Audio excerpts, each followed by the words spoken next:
Am I the a-hole for catching my sister cheating on her boyfriend and involving myself? This happened months ago and still don't know if I did the right thing or not. My younger sister that's still in high school has been dating this guy we will call Chris. Chris is a smart, charming, good-looking dude, cares a lot, and isn't a douche. I didn't like Chris at first because he was dating her, and I have a hard time opening up to people. But he's a truly cool kid, very kind, gets good grades, plays sports, and was on a good path. He was a good friend as well. Anyways, I come home from work a few hours early, and there is a car sitting in my spot in the driveway. Didn't think much of it, because she always has friends coming over. I walk in the front door to see her with another guy in the living room. I didn't see much since they heard me open the door, and I looked away but I saw just enough to tell what was going on. I walked down the hallway to the bathroom to take a leak. It's away from the living room, and figured that's enough time for them to get dressed. I get done with my business. I walk back to the living room and discover the kid who was there is someone I went to high school with. Our age gaps aren't much. I was only 2 years older than him. This kid was a freaking loser. He gets stoned every day, smokes, gets trash grades, acts like a turd in class, and makes teachers cry. Just about the biggest sack of turd you can think of in a high school kid. I asked my sister why. I started going on about how kid is a loser and that she threw Chris away for this little a-hole. Pretty much just talking crap about this bag of trash that's in my house. That little a-hole didn't like I was saying those things and said he wanted to fight me outside. I told him to get the heck out of my house, and he refused. Grabbed him by the collar and dragged him out of the house like a ragdoll and shoved him out of the front door, causing him to fall on his face. He gets back up and leaves in his car. I'd just gotten back from my job school in the military and was away from home for 8 months and was going to the gym frequently. I'm in the reserves, aka part-time military, so I have a civilian full-time job that's only a few minutes away from home. My younger sister is bawling her eyes out. I said she messed up, and I asked her why she did this. No response. I'm already furious at this point, but trying to keep it cool. She didn't want to respond, so I just dropped it and went to go to work on my truck. Parents got home a few hours. Didn't tell them about it. They still didn't know. The rest of the entire day I was debating on telling Chris, since I was pretty sure my sister didn't want to. Part of me wanted to take my family's side, but I felt like that wasn't the right thing to do. I called Chris that night and told him what was up. He sounded very upset and said he would just break things off with my sister, which was understandable. My relationship with my sister still hasn't healed. I've maybe seen her 4 times in the past few months. Part of it is because I travel for work and work overtime. I don't like how I was involved in this, and if it were up to me, I wish I didn't go home early that day because I do feel bad sometimes. But when I saw what was going on, I put myself in Chris's shoes and what I would have wanted if I were him. Him and I still cool and hang out sometimes. Edit. Yes, I know it sounds weird that I grabbed a high school kid and dragged him out of the house, but we did go to school together, and I had a class with him. He refused to leave the house and wanted to fight. I'm pretty sure he is 18, both are seniors. Now for the top comments. Not the a-hole. Telling Chris was the right thing to do. All the a-hole stuff falls on your sister, sorry to say. I think it's better to rip the band-aid off and move on. Cheaters don't come clean in my experience. It just gets more messy. That opportunity you give them to have a sudden turnaround in personal integrity, they instead use to weasel parents and others on side to pressure you into silence. Or they come up with some twisted half-truths and gaslight the person being cheated on. The person being cheated on is being kept in the dark, and others are being made to feel an accomplice to it. Not the a-hole. If my significant other was cheating, I'd want to know ASAP, so I could break up immediately. Cheating and lying about it for a long time will hurt way worse when they find out it's been going on and they've been lied to forever. Now instead of wasting his life and time, he can now quit wasting his time with a cheater and start to move on and find a real girl who won't betray him. If she comes clean, good. Now she has to be a big girl and take accountability for her stupid actions. If she doesn't, then tell the kid yourself and give her no other choice but to face it head on. Not the a-hole. You always tell someone when they've been cheated on. It's a matter of life and death in some cases, and basic decency always. Wish my friends had this mentality when my ex-wife was running around town. I've gotten to the point where I am amicable with my ex and co-parent well, but those friends that knew and never told me, well, those friendships never healed. Next story. Am I the a-hole for refusing to take down a congratulatory Facebook post for one of my daughters? I, 56 female, have twin daughters Ava and Susie, 25, with my husband, 57 male.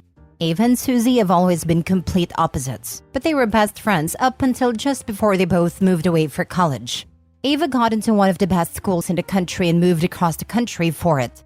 And Susie got into a good school but not as great as the one Ava got into, and this is where the problems began. Susie started making digs at Ava and making jokes that the college only accepted her for diversity reasons.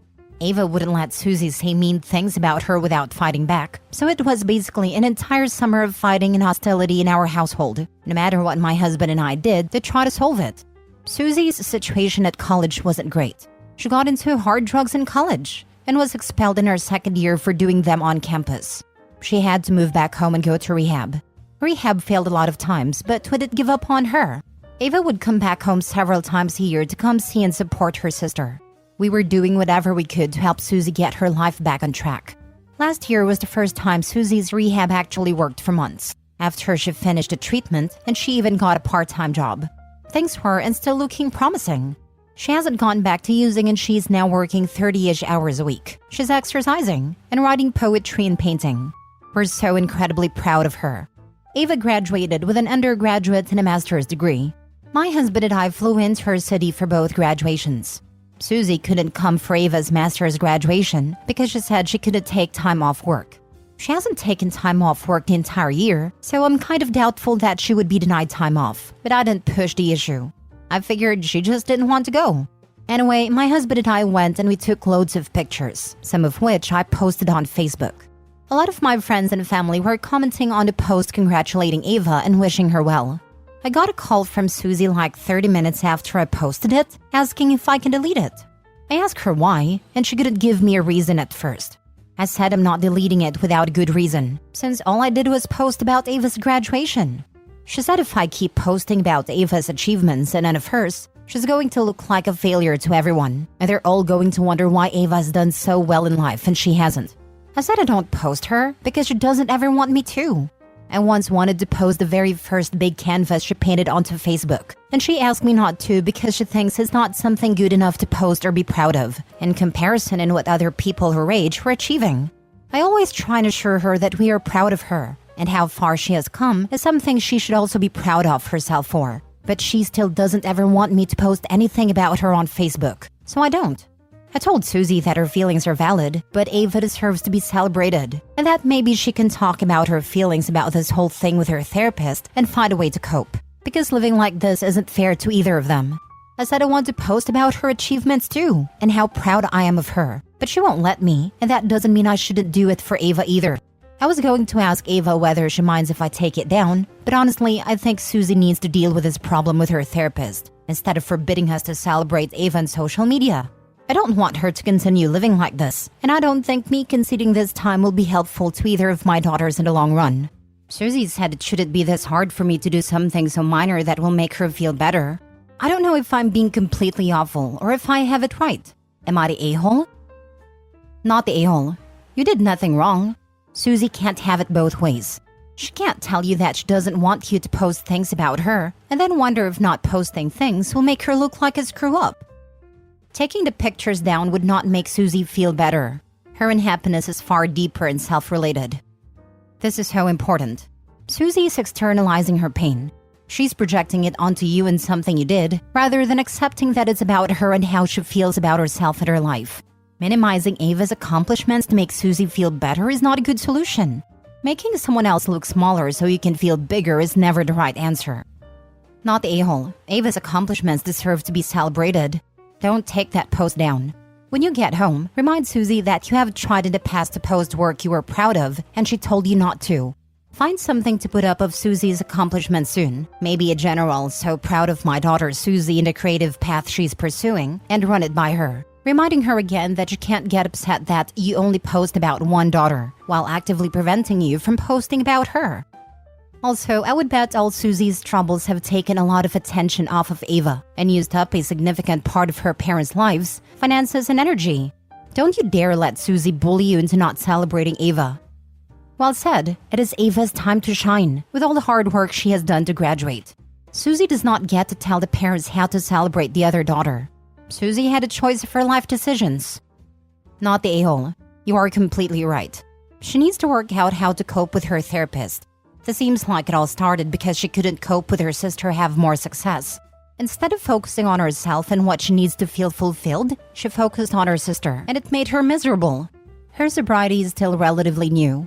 She's acting like a dry drunk. That's someone who isn't using, but still is exhibiting the toxic behaviors that lead to using.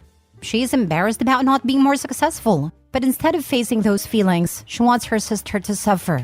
She doesn't want her sister to be happy or proud, and she doesn't want anyone supporting or congratulating her. She sees her sister's successes as her own failures. As long as she is in this mindset, she won't get better. Also, she won't let you celebrate her for a few reasons. One is because she doesn't feel good enough to be celebrated. But second, she's afraid of what will happen if she doesn't live up to praise or she relapses. Again, these are things she has to work through with a therapist. She won't be happy until she starts living her life for herself and focusing on her own goals and not worrying about where she is in comparison. You handled it as well as anyone could have. Last story. Am I the a-hole for refusing to join family Christmas because my mom invited my abuser sister? I, 27 male, was S8 as a child for years by my stepfather's son, who lived with my mom and stepfather at a time. A few years later, after talking to my little sister, 26 female, I found out that he had been essaying her as well at the same time.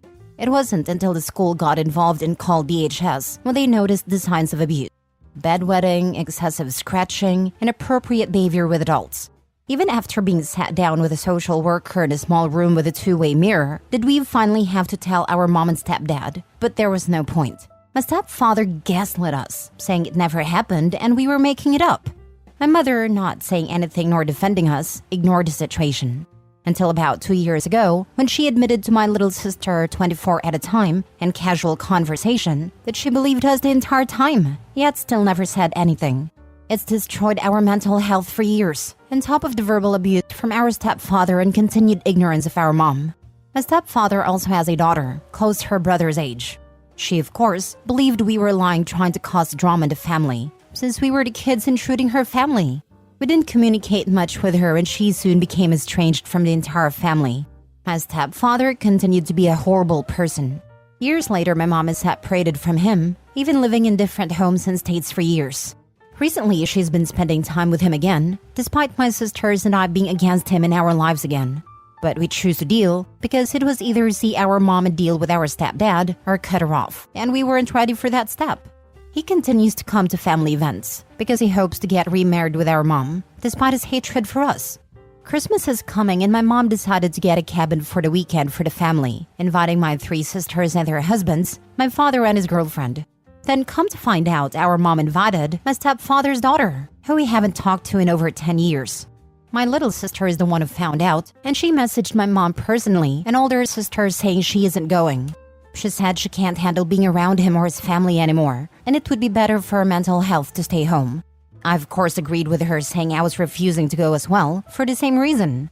My mom's only response was that she understands we have to prioritize our mental health, but said she'll see us after Christmas to drop off our cards. My little sister was very distraught and frustrated that my mom was choosing our stepdad and our abusers over her own kids. I'm used to it, since our family is just overall awful. But they always at least prioritized her feelings since she moved away after high school and barely sees them as is. Am I the a-hole for refusing to go to Christmas and stay by her side? Now for the top comments before the mini update.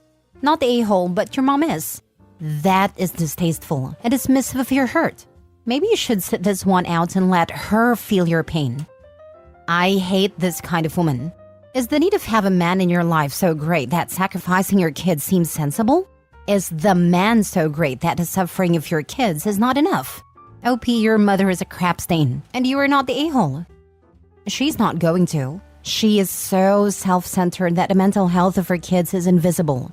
Because if she's happy, why are they not? If she's like my mother-in-law, and she is, my mother-in-law is a self-centered witch. She's gonna cry a river because this was in the past. Why you cannot forgive and forget? We are family. OP, please go no contact. Your health is more important than everything else. Not the a-hole. He has some nerve messaging you after having refused to believe you were assaulted. Oh, he definitely believed them. He just didn't care about children being victimized. Exactly. I'm so fed up with hearing parents throw the "done so much for you" excuse in their kids' face. Giving your children a roof over their heads, feeding and clothing them is the bare minimum of being a parent. If you think that deserves a medal, then you have some serious issues. If the mom didn't know the abuse was happening, even with all the warning signs, that's one thing. But to stay with a man who calls your children liars and is abusive to them doesn't make you a good mom. Just because they had a roof over their heads, if it wasn't a safe place for them, you are failing them. Why would the kids want to be around their abuser's family, who treated them so poorly and called them liars? That's completely normal, and mom and stepdad had no right to complain about it. Mini update. My stepfather messaged us both today, calling us selfish, and that our mom has done so much for us and we're being hateful for refusing to go. That our mom is upset about the situation. We both didn't respond and blocked him, but we haven't heard from anyone else in the family, other than they don't want to get involved.